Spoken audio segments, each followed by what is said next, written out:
James, I would love to see you do a fit on a substantially overweight rider. Tom, do you want to do a bike fit? Hello. Due to the previous popularity of videos like this, here's another one. So, let's get to it. Your questions and comments reacted to and answered by me. I'm Bikefit James, and you're watching Bikefit James.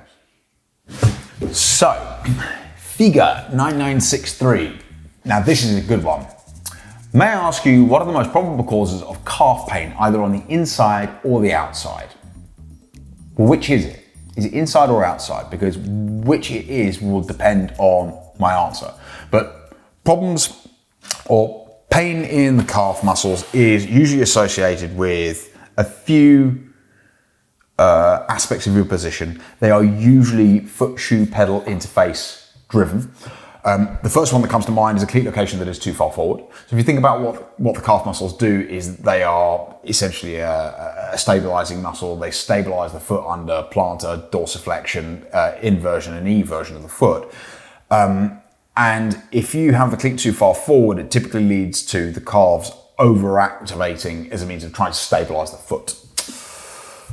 There are lots of other potential probable causes though. So if it's more on the inside or outside, it could be that the feet are too close together. So, you need the feet to be further apart. It could be that there is insufficient arch support inside of the shoe. So you've got a lot of pronation going on or occurring inside of the shoe. The calf muscles will have to overactivate as a means of trying to stabilize the foot. Look for clawing with the toes in that instance.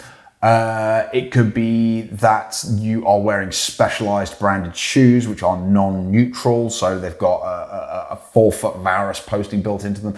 That brand of shoe we very commonly associate with gastroc over exertion because it typically destabilizes the foot.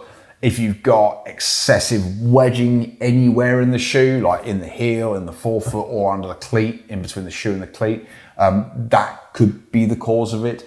Ultimately, it's being driven by some sort of foot instability. So my actual reaction to this is go and have somebody look at your fit, look at your foot shoe pedal interface, not in isolation. Have it done dynamically in a bike fit scenario would be my advice. At Silent51 says, very interesting video. I really enjoyed it. Good. Quick question on it. I have a bike fit appointment in a couple of months booked with James. As part of the saddle pressure mapping fit, will I be trying on different saddle options similar to this video, or will a recommendation saddle only be based on pressure mapping results? Throughout our bike fitting process, we will test multiple saddles with and without pressure mapping. One of the problems with pressure mapping systems is that the mat itself actually masks how the saddle feels. A pressure relief channel, for instance, can't be felt because this doesn't allow your soft tissue to sit through the cutout.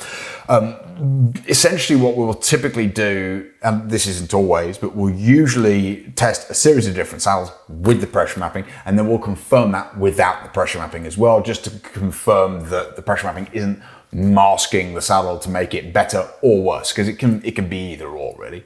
Hope that answers your question. Thanks for commenting, and on to the next one. More Dan, please. Yes, more Dan. You right? Dan is also, it's worth noting that Dan's one of our bike fitters here, so there's a link in the description below. Please go and book a bike fit with Dan. He's a lovely man. He's got a PT background. He's got loads of time, loads of energy, and he's just a really, really knowledgeable chap. Also, fantastic bike fitter. So more Dan, and Dan is going to be featuring more heavily in these videos in months to come, I hope. Right, here we go. Stephen Lefanu. Thank you for your comment. Hi, just wondering how much psychosomatic behaviorism plays a part in the syllabus. Surely it becomes more of an issue the older a client is. I mean, okay, that's an interesting question. I mean, no, I don't think I've ever been taught that. I kind of figured that sort of thing out when I've worked with physios or osteos or whoever it is, other medical practitioners, or medical practitioners. I don't consider myself a medical practitioner. I think ultimately we're creatures of habit. So when you're talking about a human being who's been interacting with a bicycle in a certain way for a certain amount of time, doesn't really matter. I mean, I was about to say it doesn't really matter how much time, but obviously the longer the time, the more ingrained that movement pattern becomes. It can often quite take time to break down that movement pattern. I mean, yeah, I guess this is something that you become more adept at treating as you do more and more bike fitting. I don't think it's part of the syllabus. Lee, if you're watching, perhaps it should be. This is off of our podcast video with Lee Prescott from the IBFI, talking about the history of bike fitting. So yeah, I don't really know what the answer to that one is. Sure, it becomes more of an issue the older you client it.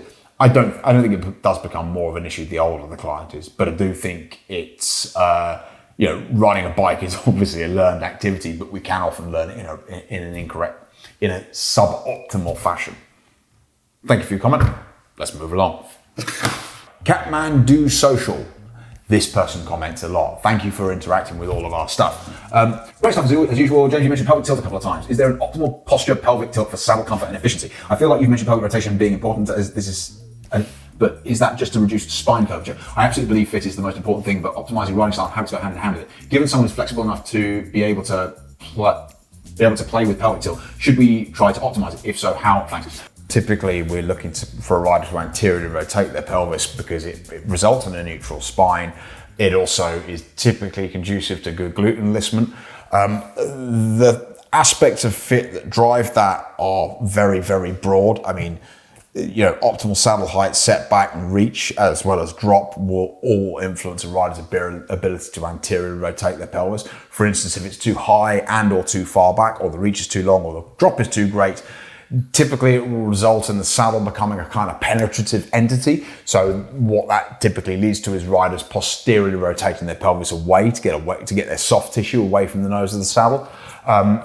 Equally though, people will also posteriorly rotate the pelvis because things like the crank length is too long, for instance, and impinging the hip results in the riders need to kind of rotate the hip pelvis back as a means of opening the hip up.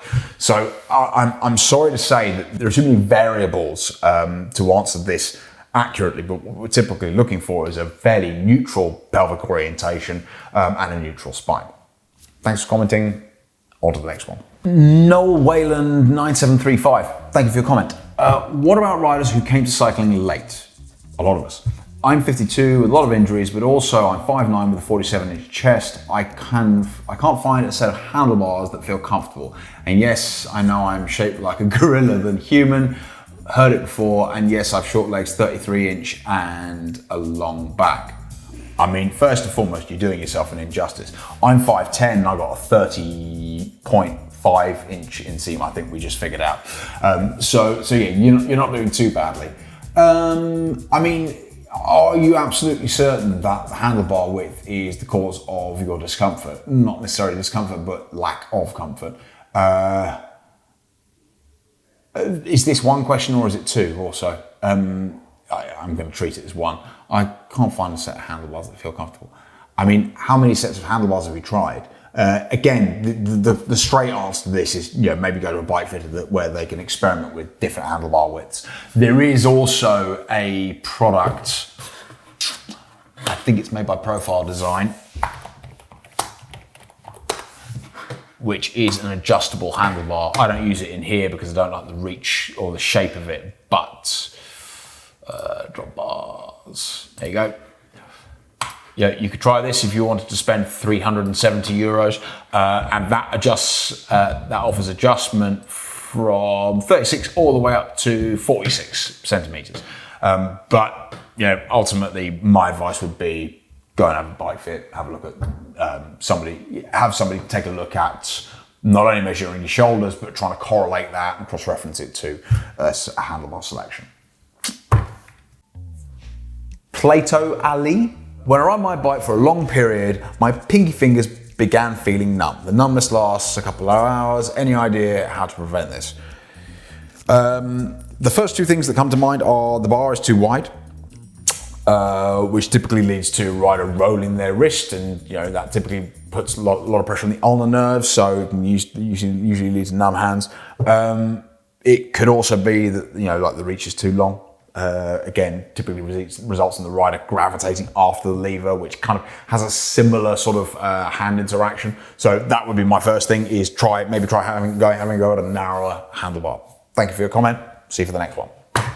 Do you have any recommendations on how to size handlebars for a mountain bike? That's an interesting one. I mean, no, as a generalization, for a number of reasons. So when it comes to road bikes, we typically more or less match the shoulder width with the handlebar width from an ergonomic standpoint.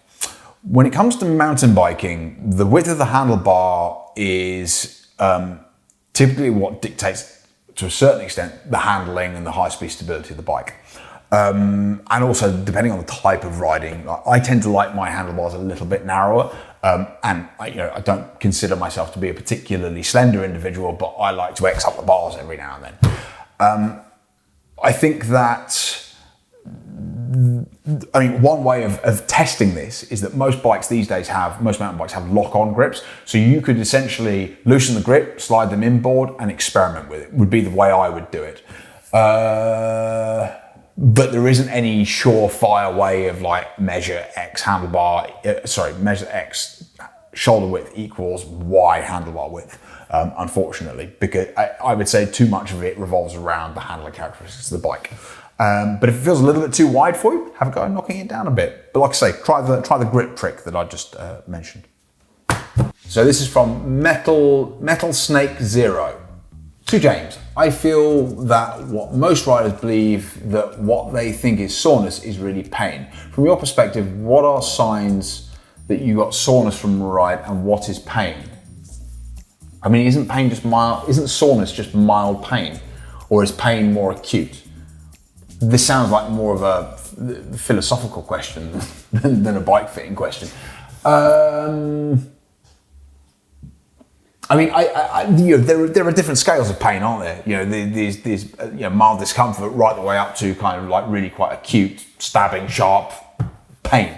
I didn't know whether it was something to do how early on in your ride you were experiencing it. Or... Yeah, when you're talking about riding a bike, cycling typically is an endurance sport. Whether you're on a bike for an hour or 5 hours or 10 hours, comfort almost always has a time value attached to it.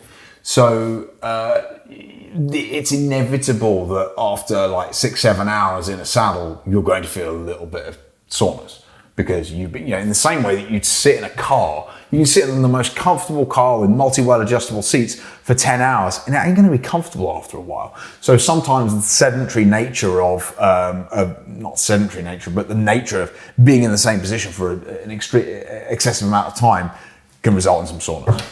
Would be my initial instinct. Follow up if I haven't answered that properly. But thanks again for commenting. Okay, so this is from Jan Kowalski. This is from our Super Less video. How to measure stance/Q factor. Sit bone which can be measured using cardboard or aluminium foil, but it also has zero relevance to saddle width. Is there any simple or free method for stance? Okay, so for individuals who need to increase stance, it's typically led by two things. Either you're a larger rider, or you've got a physical trait known as tibial varum. It's a bowing of the tibia, and that occurs with varying degrees of severity. The more severe, the wider the stance usually. If you have somebody who has quite acute tibial varum, it's usually accompanied by excessive pronation of the ankle joint. I don't know why, but excessive tibial varum typically looks like the individual has rickets. So they've got real bow legs. They almost always need a wide stance, but stance also impacts hip function. So if you've got somebody who's got impinged hips, sometimes, occasionally, increasing the stance can improve things. In terms of, is there a method for it? Unfortunately, no. Comparative testing would be the way I would do it. You can do it in a number of different ways. You can do it at the cleat. So if you're talking about increasing stance, which I'm assuming you are, you could first and foremost increase the stance at the cleat by pushing the cleat inboard, so as in underneath the ball of the foot. You could have a go at fitting pedal washers. You can use probably 2 or 3 millimeters of pedal washers, depending on your pedal system. I know Shimano, you can probably get away with 3 mil. Look, you might get away with as much as 4 millimeters because they have longer axle threads. You can get pedal washers from your local bike shop. You can probably buy them on Amazon as well for a couple of quid. So they're not going to be wild. It's not a wildly expensive way of testing it. That would be my recommendation is to try it, see how you get on. What you'll be looking for is there any difference in the weight on the hands? Is there any difference in saddle comfort? Is there any difference in foot discomfort? I mean, like pretty much your entire interaction with the bike can be improved by optimizing how far apart your feet are. Thanks again for your comment. On to the next one. Nick Porter 3531, thank you for your comment. Another useful video, thanks. Quick question, what is a reliable way to get saddle height at home? That's a tricky one. There isn't one really.